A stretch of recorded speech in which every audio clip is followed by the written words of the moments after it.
Assalamualaikum warahmatullahi wabarakatuh. Saya Rukaya dari kelas 4E ingin menjelaskan tentang konsep balance sheet scorecard.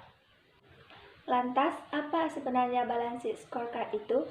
Balance sheet scorecard atau yang biasa disingkat dengan BSC adalah sebuah konsep kartu berimbang yang digunakan untuk mengukur efisiensi dan efektivitas strategi. Perusahaan dapat mengetahui perkembangan kinerja dalam kurun waktu tertentu. Dalam menyusun BSC, perusahaan membutuhkan data seputar non-finansial dan finansial yang lengkap. Untuk menyusun BSC yang tepat, perusahaan membutuhkan sebuah data akurat. Data inilah yang mewakili keseluruhan sistem kerja perusahaan. Guna mempermudah penerapan konsep balance sheet scorecard, Anda butuh mengenal 4 jenis perspektif yang ditawarkan, yaitu: yang pertama, perspektif pelanggan. Bagaimana loyalitas konsumen terhadap perusahaan? Loyalitas berkaitan erat dengan sistem pelayanan perusahaan terhadap pelanggan.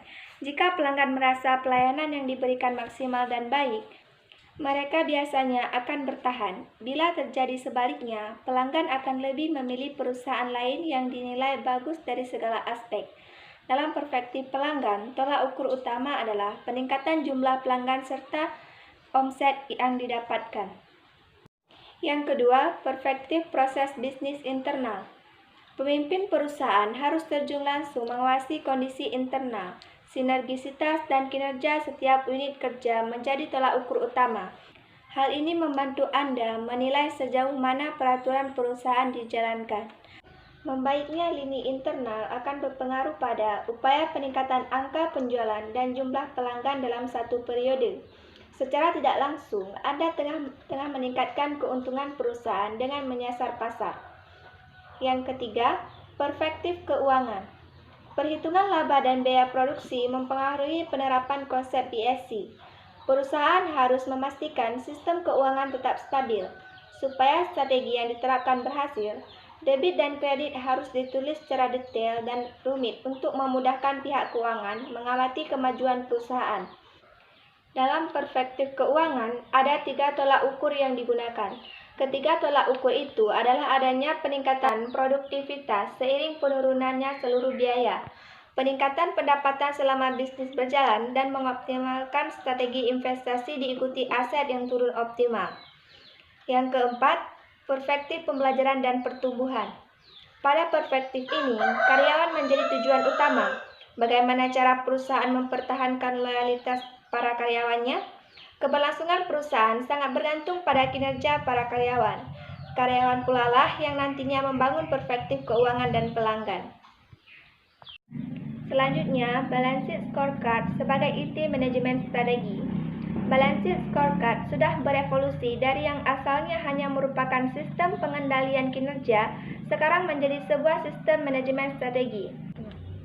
Kaplan dan Norton dalam bukunya pada tahun 1996 dengan menjadikannya sebagai sistem manajemen strategi, balance sheet scorecard memiliki 4 proses manajemen, yaitu: yang pertama, translating the vision, yaitu bahwa balance sheet scorecard dapat menerjemahkan visi perusahaan dalam bentuk sasaran strategi yang dikaitkan satu sama lain dengan strategi MAPS. Yang kedua, communicating and linking. Proses pembentukan balance sheet scorecard yang melibatkan level operasional merupakan proses komunikasi strategi perusahaan kepada level operasional. Yang ketiga, business planning. Karena BSC sudah memiliki framework dalam proses budgeting agar dapat terkait dengan strategi, proses budgeting tetap digunakan karena ini merupakan tool untuk mengalokasikan sumber daya perusahaan yang terbatas. Bedanya, budget yang dibangun dengan framework BSC bukanlah pusat dari pengukuran kinerja. Yang keempat, feedback and learning. Bahwa BSC memiliki sistem umpan balik atau feedback. Sebuah strategi bisnis dapat dilihat sebagai hipotesis dari hubungan sebab akibat. Kaplan dan Norton menyatakan bahwa langkah-langkah pembentukan balance sheet scorecard sebagai sistem manajemen strategi adalah sebagai berikut. Yang pertama, clarify the vision, yaitu proses menerjemahkan visi perusahaan dalam bentuk strategi yang dapat lebih mudah dimengerti dan dikomunikasikan. Proses ini dapat membangun konsensus dan komitmen pada strategi. Yang kedua, komunikasikan strategi pada manajer tingkat menengah. Kemudian, buat scorecard pada level unit bisnis. Setiap unit bisnis menggunakan scorecard pada level korporat untuk dibuatkan scorecardnya sendiri. Ini merupakan proses komunikasi and linking. Yang ketiga, eliminasi investasi yang tidak strategi. Kemudian, luncurkan program perubahan korporat. Proses ini dilakukan ketika unit bisnis mempersiapkan scorecard-nya. Yang keempat, eksekutif pada korporat mereview scorecard yang dibuat masing-masing unit bisnis. Di sini, eksekutif korporat dapat terlibat dalam bentuk strategi bisnis yang diformulasikan unit bisnis di bawahnya. Langkah ini termasuk proses feedback and learning.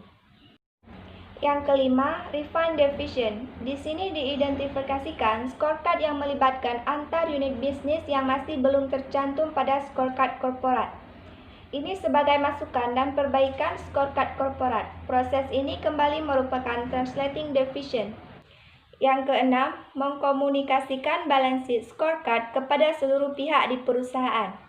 Yang ketujuh, mengupdate rencana jangka panjang dan budget. Di sini merupakan langkah business planning. Yang kedelapan, lakukan review secara bulanan dan kuartalan. Yang kesembilan, lakukan strategi review secara tahunan. Kaitkan kinerja setiap orang dengan balance sheet scorecard. Sebagai individu di perusahaan, diminta untuk mengkaitkan secara individunya dengan balance sheet scorecard. Seluruh insentif dan kompensasi harus dikaitkan dengan scorecard tersebut. Proses ini merupakan proses komunikasi and linking. Yang selanjutnya, tahap perancangan balance sheet scorecard. Menurut Ramkuti, pada tahun 2011, ada beberapa tahap dalam perancangan balance sheet scorecard, antara lain, yang pertama, merumuskan misi, nilai, visi, tujuan, dan strategi perusahaan. Tahap ini menjadi landasan utama dalam penentuan perspektif. Yang kedua, menentukan perspektif. Perspektif yang dipilih harus dapat mencerminkan strategi perusahaan. Yang ketiga, merumuskan sasaran strategi. Sasaran strategi tersebut harus dapat mendukung pencapaian visi, misi, nilai, tujuan perusahaan, dan strategi perusahaan. Yang keempat, menentukan ukuran strategi. Ada dua ukuran yang perlu ditentukan untuk mengukur keberhasilan pencapaian sasaran strategi, yaitu yang pertama ukuran hasil dan yang kedua ukuran pemacu kinerja. Yang kelima, menentukan target. Yang keenam, merumuskan inisiatif strategi. Dan yang ketujuh, implementasi balance sheet scorecard. Pengaruh balance sheet scorecard pada kinerja perusahaan. Yang pertama, mempertahankan kartu skor atau scorecard. Premis dari metodologi ini adalah menyediakan kerangka kerja yang dikomunikasikan kepada seluruh organisasi.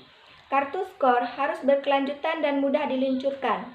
Pada akhirnya, kartu skor harus menjadi bagian dari budaya organisasi dan pengalaman kerja karyawan. Yang kedua, budaya dan koneksi. Setelah scorecard dikembangkan, penting untuk mengalirkannya ke dalam organisasi. Ini akan membantu menghubungkan kelompok dan individu dalam setiap strategi organisasi. Setiap orang perlu memahami hubungan sebab akibat dan bagaimana hubungannya dengan kinerja organisasi secara keseluruhan. Tujuannya adalah untuk menerjemahkan strategi ke dalam bahasa sehari-hari dan mengidentifikasi ukuran keberhasilan yang terkait dengan arah strategi yang secara keseluruhan.